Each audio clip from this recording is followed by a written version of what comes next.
What's going on, everybody? Welcome to another video. Welcome to the channel. I am doing a new type of video on this channel. Usually I don't talk about movies or series directly, but initially when I first started this channel, unbeknownst to most of you, I started this channel because I wanted to be reviewing movies until those movies started getting so super riddled by politics, and so I stopped talking about movies on this channel. But then again, I reasoned to myself, the biggest essence of this channel is because I want to talk about the craziness of what politics is doing to us across the world, particularly coming from the US. And if there is an aspect or an industry that is super riddled by woke politics today, it is Hollywood and everything that is coming out of Hollywood. And on today's video, I want to talk specifically about the latest series that just came out of Amazon Prime, and that is The Rings of Power. And the reason why I want to talk about this is because The Rings of Power, much like every other series that has been popping up recently that has been highly based on wokeness rather than actual storytelling, has been used to actually push certain agendas. And anybody that doesn't get with those agendas are usually branded the usual suspect words. You're either a misogynistic person when you don't like something, or you are branded a racist, an istophobe, an ism, and whatnot. So basically, anybody that doesn't like whatever Hollywood is trying to shove at you, simply based on the fact that these things aren't good, because they're not entertaining, they will brand you a toxic fan, that's for sure. And Rings of Power is not an exception from that particular, let me say, ideology. Now, for many of you who don't know about the Rings of Power, some of you might have seen the movie or heard about Lord of the Rings. Now, I grew up watching Lord of the Rings, and I enjoyed every single episode of, or every single part of Lord of the Rings. After part one, I could not wait several years for the Twin Towers to come out, and then several years after for the last episode of the first trilogy to come out. I totally enjoyed every single episode. And the last thing that I thought of when I watched those first three parts of the movie was, hey, geez, there's no black person in this movie. And because of that, I don't think I enjoyed this movie. That is the last thing that came to my mind. That's the last thing that came to any of my family members' mind or any of my friends' mind. But in today's world, these people, the actors involved in this latest Lord of the Rings series that is coming out, The Rings of Power, want you out there to think that if there aren't any black, if this thing is not showing the image of what the world is like today, that people like us wouldn't have access to it, that people like us would not feel comfortable watching it, that people like us will not like it because we cannot see ourselves in it. Well, haven't seen what they presented to us recently with the three characters that happens to be black, an elven person, a half-foot, as well as a dwarf in the series.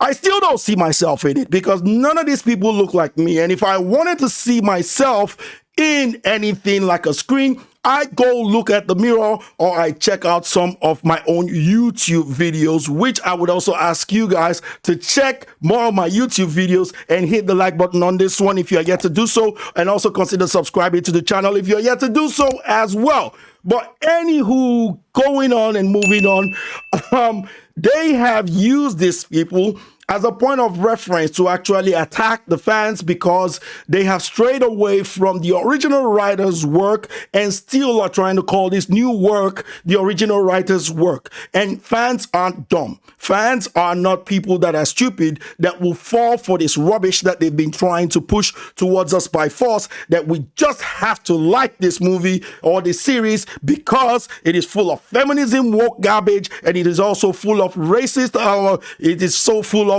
racial identity politics garbage as well. But if you don't like it, then you're a racist, you're closeted misogynistic and whatnot. And so as soon as they started publishing their, what do you call it, the trailers out there, they got ratioed to hell, as the first trailer got 1.9 million dislikes as compared to 130 likes.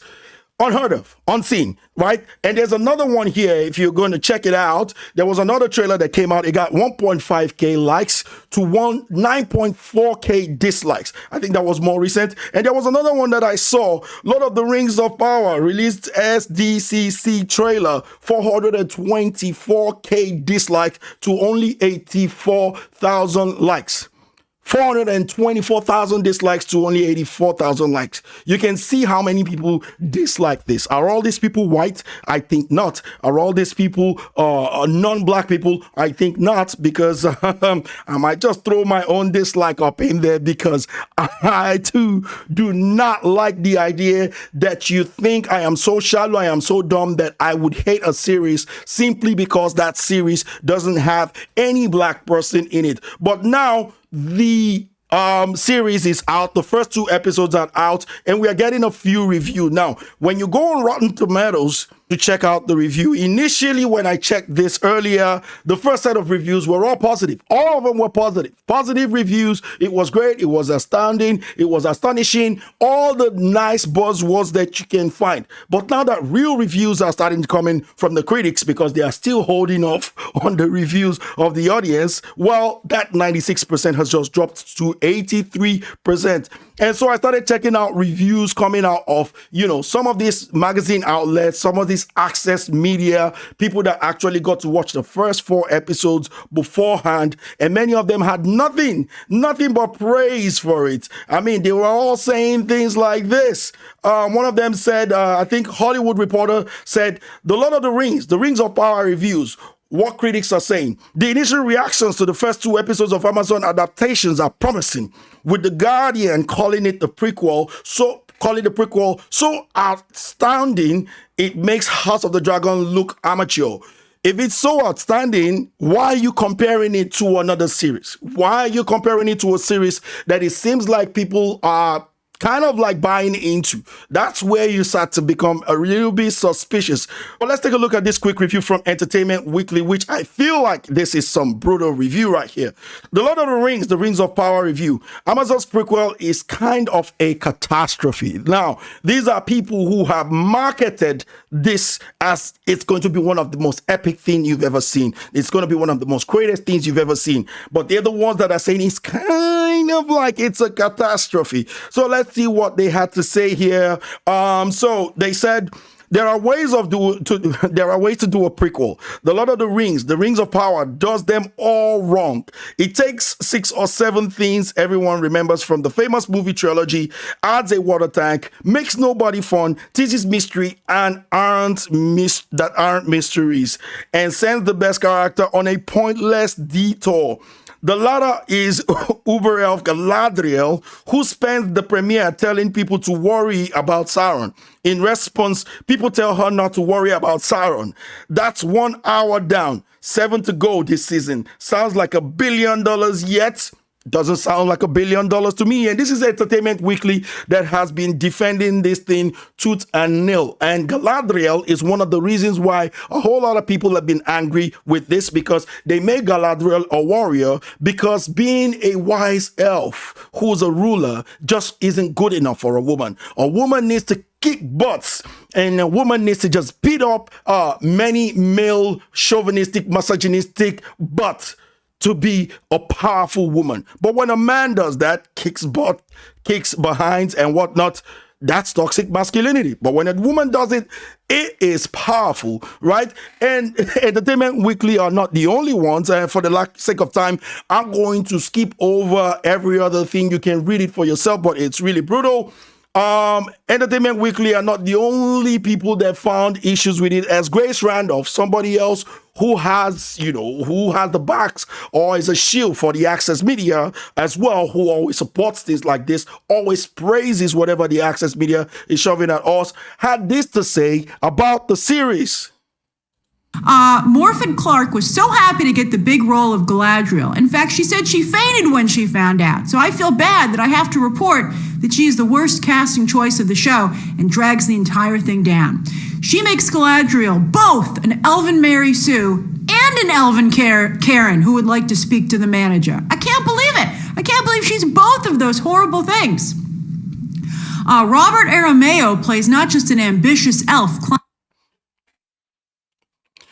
So you guys, for the second time, I'm going to leave that up there. You can find that on Twitter if you want to check her full review on this particular series or on the particular episode. It is sounding like She-Hulk and all the other female-led series that we've been seeing recently. Now, don't get me wrong. I have nothing against female-led series or female-led whatever. I watched The 100. It was a female-led series, and I absolutely loved the female lead character in that. I've seen many, many other movies, you know, Kill Bill. You can list them all. But if the female character is put there simply just to berate or demean the male characters or just to make them look better than the male characters and disregard the male characters at every single nook and cranny, it gets really boring, and people are not that dumb to not notice what they are trying to do to push what they are trying to push right now. And if y'all think that any of this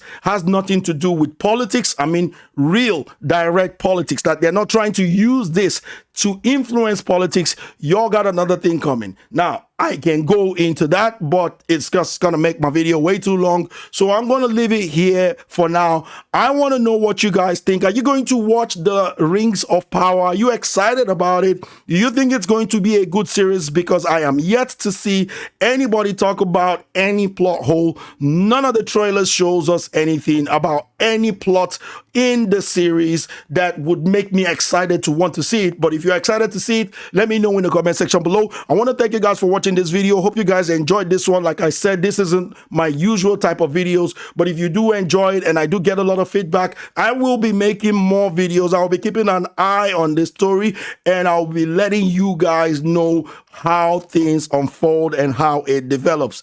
I want to thank you guys for watching this video. Once again, if you are yet to smash on that like button, please do consider smashing the like button. Also consider subscribing to the channel, ding that bell for notification, and share this video as much as possible. And I'll see you guys on the next one. Take care, peace, and science out of here.